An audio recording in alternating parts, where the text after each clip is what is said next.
You don't know what God is making while you're aching. You don't know what God is making while you're aching.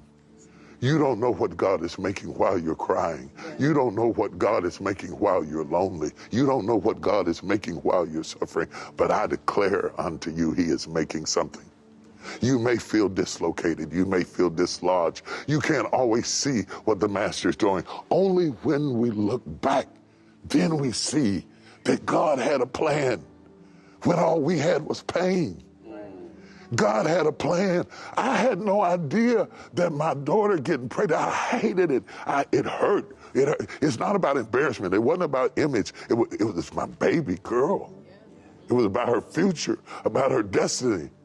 And I thought, this is a mistake. This is wrong. This is wrong. This can't happen. This can't happen to us. And now when she stands up in the pulpit and preach, I realize that if she hadn't have gotten pregnant, she wouldn't have been the person that she became, and that going backwards is what drove her forward, and that God was smarter than I was, and he knows exactly what to take to bring you to the place that he can get out of you what he wants out of you, and he doesn't care whether you're embarrassed or not, and he doesn't care whether people talk about you or not. He doesn't care what they think about you. He only cares that he gets out of you what he put inside of you. He will take you from seed to bearing fruit. And you don't get to choose the method he uses. You don't get to pick the tool that he cuts you with. It may have been your first relationship. It may have been a rape.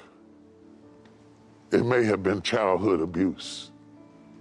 But it shaped something in you, as horrific as it was, that made you self-reliant and able to stand.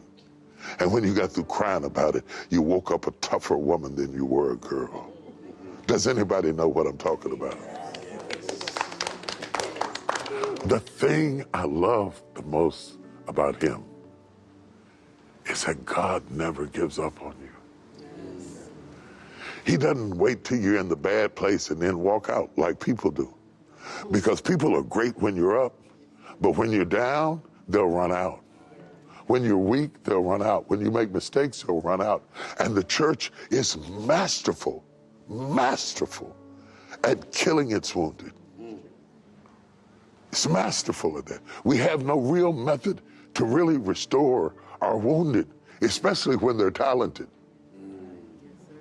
So we shoot them for being too much like us. And there is no place to recover. But just because man is through with you does not mean that God is through with you. And I don't know who I'm talking to today, but I feel like I'm talking to somebody. Just because man has turned his back and found out something about you and said you're nobody doesn't mean that God is through with you, because whatever they found out, God already knew.